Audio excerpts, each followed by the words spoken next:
RCMP misses its deadline to release a plan to implement the recommendations from the Mass Casualty Commission in Nova Scotia. Police break up encampments in Edmonton, but one CTV journalist plays cop communications officer. Stunning amount of cannabis is destroyed by the industry every year, and loose bolts are found on Boeing 737 MAX 9 planes. Good morning. It's Wednesday, January 10th. I'm Nora, and it is a snowy snow day in Quebec City. Here are your headlines.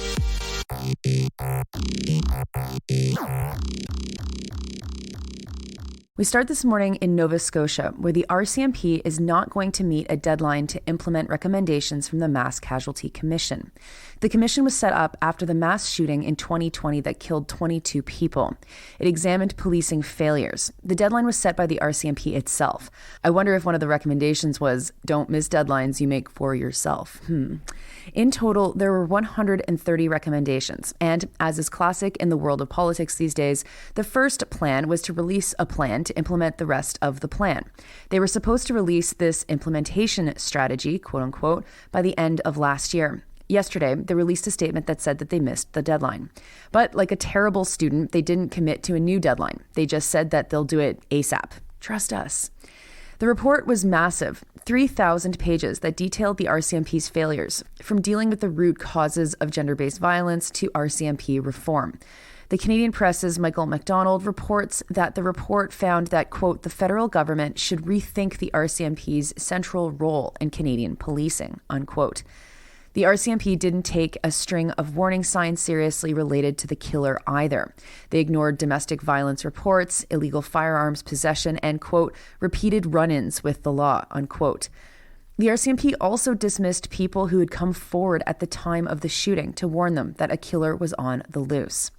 At the bottom of the story, like is so often the case for stuff published in the CBC, even though this is a CP story running in the CBC, is the most important part. The RCMP has been down the reform path already to no success. In 2017, MacDonald reports that the organization, quote unquote, largely ignored a 2017 study with related reforms.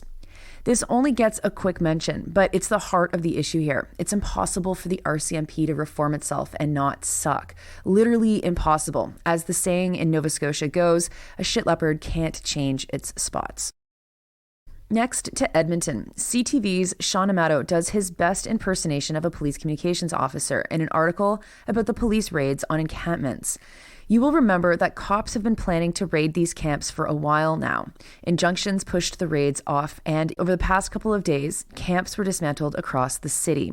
If you want to see live coverage of the dismantling of the final camp, journalist Brandy Morin covered it all day on Twitter, and you can see her coverage at Songstress28 on Twitter. But back to Amato. His report focused on what the police said. Like a good first-year journalism student, Amato starts his article with color and feeling to set the stage for what we are about to read. Quote, a pellet and BB guns, 34 knives, 11 machetes, 10 samurai swords, 2 axes, brass knuckles, and a collapsible baton. That was the message from Edmonton police about the dangers of encampments early Tuesday morning, unquote. And you know that police were reading this article the next day going, yes, we got him. He did exactly what we wanted him to do.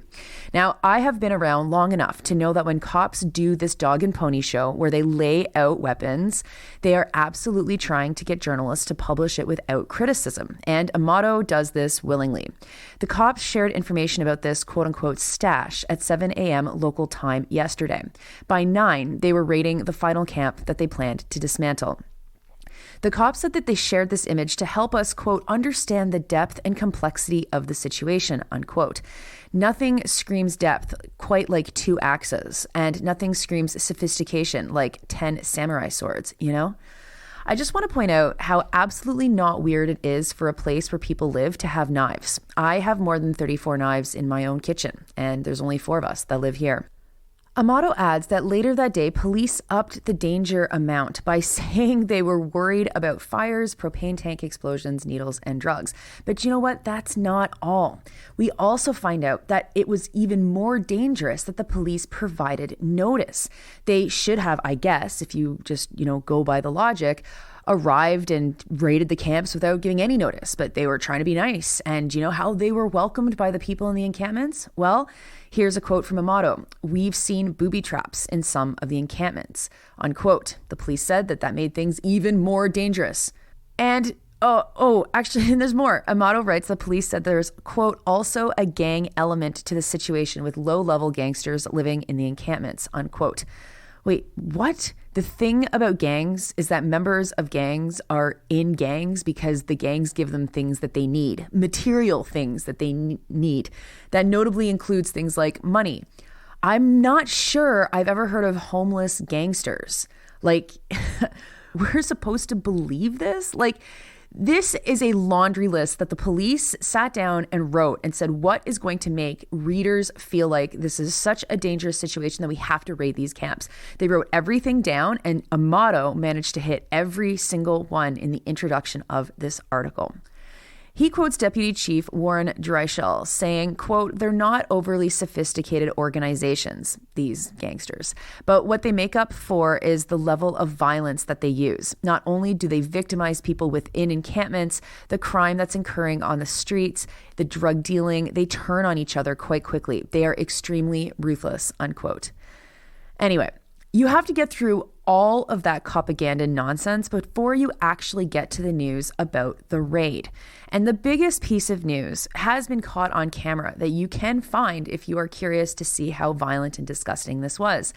The violence and disgusting behavior that is seen on camera was not coming from residents of the camp. It was coming from the cops. The cops tasered an Indigenous man and did so very violently.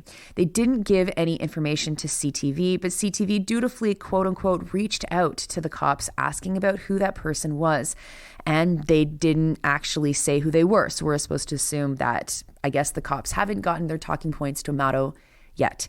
But the arrest is a reminder that the number of Indigenous people in these camps is key to this story, and it's not actually reported in this story at all. Indigenous people have rights to the land, and they have rights to live wherever they want to live, especially if Canada is actively disenfranchising them and removing material supports for people to actually live in housing. That is a key element to this story, and yet we have none of that from CTV News Edmonton. They do talk to a local resident who lives nearby encampments, and she's quoted to say that the camp residents are neighbors and they're not violent. Amato does this funny thing then where he writes that the neighbor, quote, "acknowledged the photos of the weapons shared by police," unquote. Like, buddy, what is the point of this? Why are you putting police propaganda in the face of someone who lives next door to the camps and says that they're not violent? Are you at least getting paid by police to do this? Oh my God. The neighbor replies to say that she's not afraid and that no one at the camp is violent. Anyway, somehow this story says nothing at all about what is driving people to live in these camps. Aside from the angle of colonialism, there's also the angle of the affordability crisis. And these are the most important pieces of the story, for which we get nothing.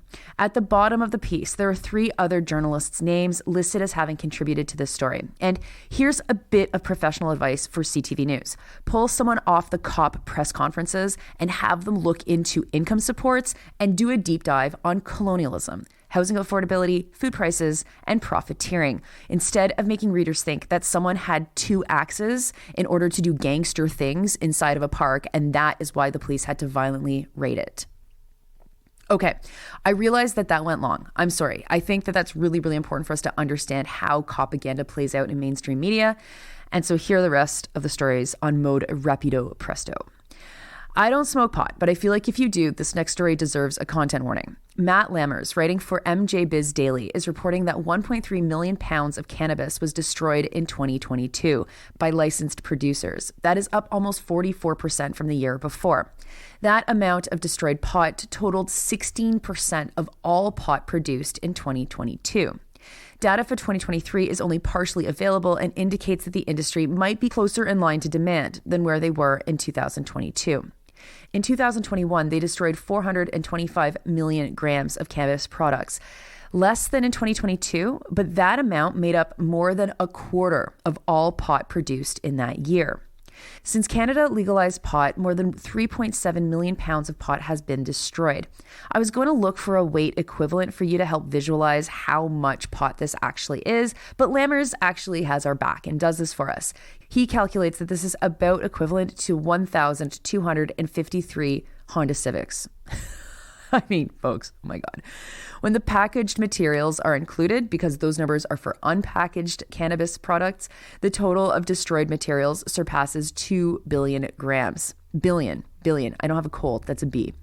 Lammers reports that analysts say that this is thanks to capitalism, that companies were valued at how much they said they would grow rather than how much they could sell. So license holders were incentivized to grow huge amounts of pot, regardless of whether or not they'd be able to sell it. The problem, though, is that pot was mostly low quality, low potency, and nobody wanted to pay for it. Since 2022, 42 cannabis and cannabis-adjacent companies have filed for bankruptcy. And finally, to aviation news. After the door blew out on an Alaska Airlines 737 MAX 9 plane, renewed attention has been paid to the structural problems with this aircraft. There are 171 MAX 9s that have been grounded by the Federal Aviation Administration in the United States. There are no 737 MAX 9s flying in Canada at all, though the also troubled 737 MAX 8 is a favored plane of all Canadian carriers. The difference between the two planes is capacity. The 737 MAX 9 is a larger plane than the MAX 8. Key to the part of the fuselage that fell off the plane were 4 bolts. The BBC is reporting that the FAA chair, Jennifer Homendy, said that it's not clear if the bolts were gone from the start of the flight or if they came off mid-air. When Alaska Airlines inspected their fleet as a result of the blown out door, they found, quote, some loose hardware, unquote. There had already been a directive from the National Transportation Safety Board due to pressurization warning lights on 3 previous flights. As a result, carriers were directed to not fly long haul over water so that they could descend quickly to an airport if there was another incident. What this article fails to mention is that the workers at Boeing have been blowing the whistle on these planes for years now. Involved in the production of the 737 MAXs were people who were paid extremely low wages and who are not as skilled as usually would be building planes, say many workers in the industry. When the MAX 8s caused 2 separate crashes, there was tremendous scrutiny on the plane's production, and it's pretty clear that Boeing has been trying to cut costs and find ways to save money to build these new planes. I always think about civil aviation being the last bastion of international cooperation for the safety and security of average people. It's an industry that could be easily socialized considering how much money goes to it from government coffers, and there's lots of profit potential. And yet regulations, they still rule. Regulations are still what allow us to feel safe and to be safe when we step onto a plane. And we need to fight to keep it that way. All the passengers on board that Alaska Airlines plane where the door was blown out were safe, though a child had his shirt ripped off from the force of the depressurization. Remember, folks, always wear those seatbelts. Those are your headlines for Wednesday, January 10th. I'm Nora. You are listening to this podcast at sandyandnora.com, on the Real News Network podcast feed, and anywhere you get your podcasts. I hope you have a great day, and I'll talk to you tomorrow.